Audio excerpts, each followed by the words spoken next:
might be the lord of the kaiju rising. Throw it right back when I fight you, lightning. Breaking all the plans when I'm fusing with the lads. Yeah, mega kaiju breaking right through. It's frightening. North Japan, I'm the bomb.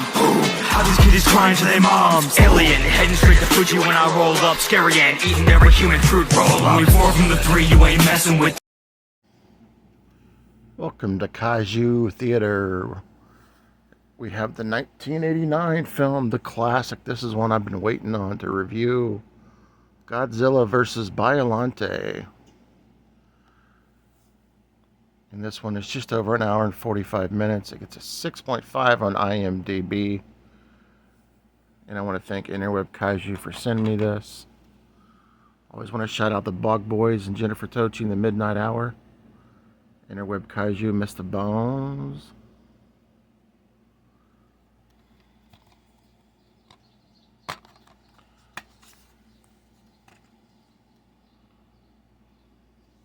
It's a 3-pack here. So basically what we have here is Godzilla has just got done attacking this town.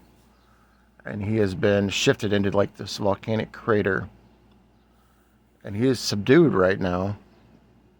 But after the battle, some scientists have discovered they have caught some of his skin, basically. And that skin has some of his cells in it. And what they want to do is use that skin to build a better city, to rebuild the city for power and things like that. And to reproduce, projects with it, basically, and to use it. Meanwhile, there's this scientist there with his daughter. And there ends up being a huge eruption. And she ends up dying, his daughter, whose name is Erica. And then fast forward 5 years, basically, these terrorists who were trying to attack the facility and the buildings earlier attacked the militants as they are trying to get the case that has the cells from Godzilla in it.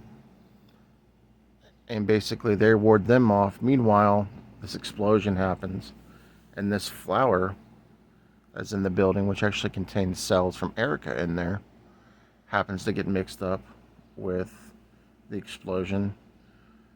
And all of a sudden this huge creature is being created, Biollante, which is kind of like a huge flower creature with like tentacles and whatnot.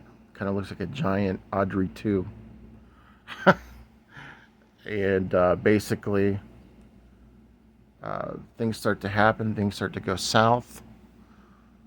And then Godzilla arrives. So this epic battle starts between Godzilla and Biollante, as they are going to use Biollante to fight Godzilla. And Godzilla has now been let loose from the crater with the volcanic ash. So the fight starts to happen with Godzilla versus Biollante, and I enjoyed that fight. Godzilla gets the upper hand of Biollante, and people are thinking it's over. Meanwhile, the military is trying to fight Godzilla, and like I say in every movie, they barely even phase the guy. They even had this special shipped plane designed to fight Godzilla. I think it was called the Monster X2, I believe, and it was absolutely doing nothing. And then in the middle of nowhere, there was a resurgence of Biollante in the form of an imitation Godzilla. A little bit smaller in terms of the size of the legs and the arms, but a much bigger version, to the point where he's putting Godzilla's entire head in his mouth. And they start to fight. And the thing about this is that there's this bacteria that Biollante is created with that actually diffuses Godzilla whenever he blows out the radiation, the nuclear radiation, and it actually starts to defeat Godzilla. So Biollante ends up winning that one, but I would have to presume with so much power in this that Biollante ends up basically disintegrating into the skies.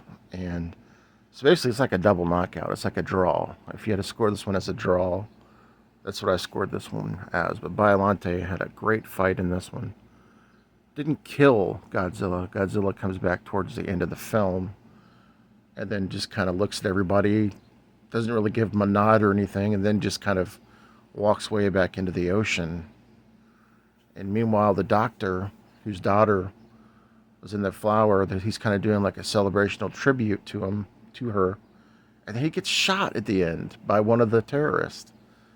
The terrorist ends up getting killed by lightning, but man, that really upset me. I was like, what the hell is going on? But anyways, my thoughts on this film. I liked this movie a lot. I love the relationship between Erica and her father. I really liked the look of Godzilla. I liked the look of Biollante, both versions. They were extremely fun.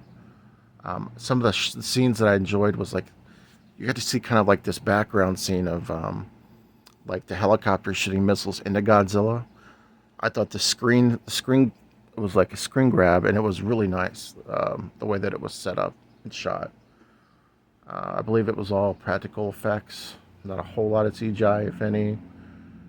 I thought it was well shot, and I just loved it. I loved this movie. Definitely a 4.5 out of 5 Boglins. I do think they could have cut it down by maybe about 10 minutes. Some parts I think they were overused in terms of just the dialogue, But yeah, this one was great. Thank you, Casey, for sending me this. It was exactly what I was wanting and more. And yeah, let me know your thoughts on Godzilla versus Biollante. If you liked it as much as I did, let me know in the comments. Catch up with you guys later. Thanks for watching Kaiju Theater. Catch you on that flippity flip. Peace. This is Halloween. But